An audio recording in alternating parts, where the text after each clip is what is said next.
Marcos 16:16. Quem crer e for batizado será salvo. Veja, nós devemos ir por todo mundo, pregar o evangelho, as boas novas, devemos falar com as pessoas e as pessoas vão decidir. As pessoas que decidem. Sabe, quando eu comecei meu ministério, eu queria decidir pelas pessoas. Então eu pregava e as pessoas não se decidiam por Cristo. Eu ficava preocupado. Eu achava, será que está faltando alguma coisa em mim? Será que está acontecendo alguma coisa que eu não estou entendendo? As pessoas não estão respondendo. Mas nós não devemos pensar na resposta das pessoas. Nós devemos pensar em pregar. Obedecer para nós é pregar. Quem escolhe é a pessoa. Nós não temos poder de escolher para a pessoa, senão nós escolheríamos para ela crer. Nós simplesmente levaríamos ela a crer, mas ela precisa crer por si mesma. Ela precisa crer por abrir o coração, por aceitar toda a verdade. Então a Bíblia diz que é para pregar as boas novas a toda criatura, e quem crer e for batizado será salvo. Veja, quem crer e for batizado. Essa palavra crer é muito importante, então, porque crer é um dos passos que eu preciso dar para ser salvo. Mas crer no quê? As pessoas pensam assim: eu tenho que crer em Deus, eu tenho que fechar meus olhos e acreditar que existe um Deus, então eu estou crendo. Eu preciso crer que existe um Deus e crer nele. Não, quem crer, esse crer significa muita coisa. Esse crer é muito importante.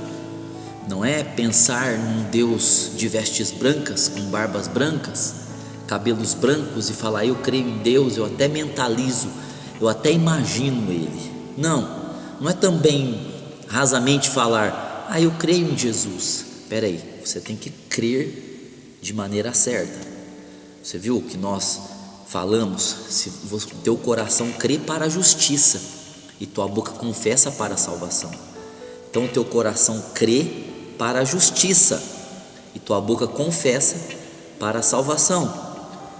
Então, crer no quê? Primeiro, crer que nós estávamos caídos. Hoje as pessoas não acreditam que elas estão caídas. Elas se sentem boas, elas se sentem importantes. Se elas fazem alguma boa obra, elas dizem: olha aí como que eu sou uma pessoa maravilhosa. Olha aí, eu não vou para o inferno como os cristãos dizem, só porque eu não vou na igreja, só porque eu não batizei, só porque eu não tomo a ceia, só porque eu não congrego, só porque eu não cultuo, só porque eu não vivo do jeito que eles vivem. Eu sou uma pessoa boa. As pessoas não acreditam que elas estão caídas. E muitos cristãos também não acreditam que os ímpios no mundo estão caídos. Eles dizem assim: muita gente lá no mundo vai ser salvo. Eles dizem isso. Eles falam: tem muitas pessoas boas lá no mundo. E alguns que estão meio revoltados às vezes com alguma coisa na igreja dizem assim: tem muita gente boa, muito boa no mundo, melhor do que as pessoas da igreja. Então eles estão associando a salvação de novo a ser bom, a fazer coisas boas, a ser legal, a ser simpático, a fazer obras, alguma coisa especial. Ora, salvação não é por obras. A salvação não vem por obras. Fique claro isso para nós de uma vez por todas, que o que nós fazemos não provê salvação. Nós estamos caídos. O problema não é o que nós fazemos, o problema é em quem. O problema é em quem estamos ligados. Se estamos ligados em Adão, nós estamos caídos, porque Adão caiu no Éden e todos caíram com ele. Assim como Cristo venceu na cruz e todos que creem são justos com ele. Não é por aquilo que eu faço ou deixo de fazer. É por isso que há uma perturbação às vezes na cabeça das pessoas. Elas não conseguem entender: mas fulano vai para o inferno, Beltrano vai para o inferno, e Cicrano é pior do que Beltrano e vai para o céu porque creu em Jesus. Não é por aquilo que nós fazemos, em quem nós estamos, quem é o nosso cabeça, em que corpo nós estamos, no corpo de Adão, que é o mundo, ou no corpo de Cristo, que é a igreja. Então nós temos que primeiramente crer que estamos caídos, que caímos com Adão. Quem crer, você precisa crer que você está condenado, porque Adão está condenado. Condenado ao quê? A morrer eternamente, porque já nasce morto espiritualmente. O caído é nascer morto espiritualmente. Nós não fizemos nada para nascermos mortos espiritualmente. É uma herança em quem nós estamos. Nós nascemos no corpo de Adão, e agora nós temos que nos desligar do corpo de Adão e nos ligar ao corpo de Cristo por crer. Mas primeiramente nós temos que crer que nós estamos caídos. Segundo, nós precisamos crer que nós não temos condições de nos salvar. Nós precisamos crer que não conseguimos prover salvação através de alguma coisa que façamos. Nós nunca vamos conseguir. O preço é muito caro, e por mais que façamos alguma coisa, não depende do que fazemos, é o estado, nosso estado de morto espiritualmente, porque Adão morreu espiritualmente no Éden. Então nós precisamos entender que nós não vamos prover salvação, que as nossas obras não vão prover salvação, que nós somos insignificantes diante do preço que nós temos que pagar. O salário do pecado é a morte. Nós não temos como pagar. Nós não temos como pagar a morte, vencer a morte. É impossível.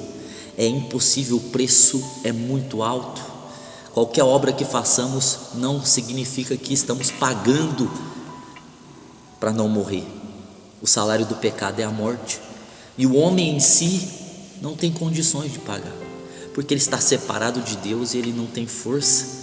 Não há força em nenhum ser humano, não há inteligência em nenhum ser humano, não há capacitação em nenhum ser humano. Já nasce com o pecado. Como vai vencer o pecado se já nasce com o pecado? É impossível você vencer uma coisa que você já nasce com ela, por você mesmo. É por isso que Jesus disse, Pedro disse, então quem se salvará? Quem? Jesus disse, para os homens é impossível para os homens, mas para Deus tudo é possível, tudo é possível. Para Deus é impossível. Então quem crer, você tem que crer que você caiu, você tem que crer que você não pode salvar, e agora você tem que crer no Salvador. É impossível aos homens, mas é possível a Deus. Você tem que crer no Salvador. Você precisa acreditar que o Salvador te salvou. Já que você não tinha condições, agora você sabe que o Salvador vai te salvar, que Ele vai pagar o preço da morte espiritual, da morte eterna, da morte física, do pecado original. Ele vai pagar o preço para tirar você das mãos de Satanás. Ele vai tirar você do domínio da condenação. Você não está mais condenado, porque Jesus foi condenado no seu lugar. Não que ninguém tenha sido condenado. Adão pecou, todo mundo pecou nele, agora Deus é bonzinho, Deus vai esquecer disso, Deus vai falar, bom, deixa para lá, faz de conta que eu não vi, faz de conta que ninguém viu, faz de conta que anjo nenhum viu, vamos seguir, Adão, você é meu ainda. Não foi colocado debaixo do tapete, não foi um ato de bondade sem justiça.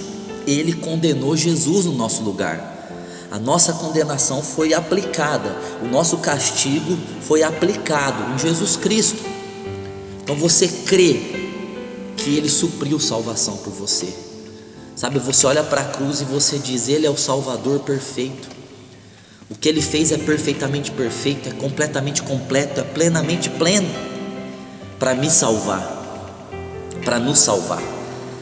Então agora você caiu, você sabe que você não tem salvação, você não tem condições de ser salvo por si mesmo, e agora você crê no Salvador. Você crê que Ele pagou o preço, que Ele pagou o preço pelo pecado. O salário do pecado é a morte, então Ele recebeu o salário no teu lugar. Ele recebeu esse salário por você, Ele morreu no teu lugar.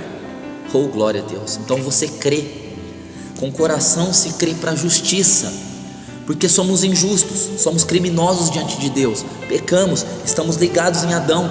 Mas quando nós cremos que Jesus vai nos tirar de Adão e nos enxertar nele, nós cremos que nós vamos deixar o cabeça antigo para um cabeça novo, nós vamos deixar a cabeça de Adão para a cabeça de Cristo. Nós cremos. Então o coração crê para a justiça. Como assim? Ele se tornou injusto por nós, ele foi culpado, ele foi condenado, ele foi castigado, ele recebeu todas as coisas que nós deveríamos receber, ele se tornou pecado por nós lá na cruz, para que nós pudéssemos ser a justiça de Deus, para que nós pudéssemos receber o dom da justiça. Então com o coração você crê para a justiça. Quando você crê, você deixa de estar no corpo da injustiça, no corpo de Adão, para estar no corpo do justo, o corpo de Jesus Cristo. Então você é justo. Assim como você é injusto e pecador por ter nascido no corpo de Adão, você se torna justo e santo por ter nascido no corpo de Cristo, porque você creu e você confessou com a boca. Quando você confessa com a boca, você quebra o laço espiritual, você quebra o domínio do cabeçadão sobre a tua vida, da condenação dele, das 3 mortes, do pecado original, dos pecados, do domínio de Satanás, e você é enxertado no corpo de Cristo. Você creu. Quem crer, isso que quer dizer crer aqui em Marcos 16:16. Você precisa crer nas boas novas de Jesus Cristo. Essas são as boas novas. Nós precisamos falar essas coisas para as pessoas que estão na igreja, porque às vezes elas acham que elas creram, mas elas ainda nem sabem no que creram. Nós precisamos falar aos ímpios. Nós precisamos fazer com que os nossos pregadores falem disso, anunciem esse verdadeiro crer. Quem crer e for batizado será salvo. Então creia nessa verdade, nesse fundamento. É o fundamento da fé para receber a salvação.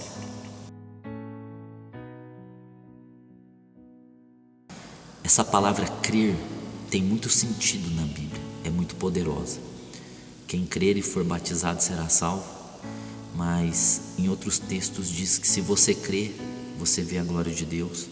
Em textos que é preciso uma ressurreição, a filha de Jairo, Jesus disse: não temas, crê somente.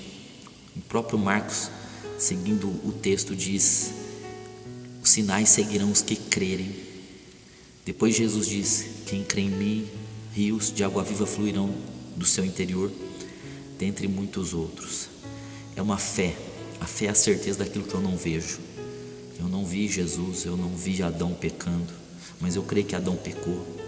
Eu não vi Jesus me salvando, mas eu creio que Jesus me salvou. Fé é a certeza do que eu não vi, convicção de coisas que eu espero. Eu tenho certeza da salvação eterna, da vida eterna. Ela já está em mim, mas ela se manifestará completamente na vinda de Cristo. Portanto, eu preciso crer. Sem crer, nada vai acontecer. Até para curas, Jesus falou: vai, a tua fé te salvou. Por várias vezes Jesus falava: vai, a tua fé te salvou. Jesus disse: achará fé o Filho do Homem na terra quando voltar? Porque Deus opera pela fé. Deus se agrada quando nós temos fé. Então, que tenhamos essa crença, não só para o batismo, mas para toda a nossa vida. É um princípio, o primeiro princípio para o batismo, para nós entrarmos no corpo de Cristo, mas é o princípio de quem está no corpo de Cristo. Para entrar, você tem que crer, e para viver, você tem que viver por crer. O justo viverá da fé. O corpo de Cristo vive da fé. Quem é justo? Jesus. Quem está em Jesus é justo. Ora, logo, o justo vai viver da fé. Então nós temos que viver dessa fé para a glória de Deus.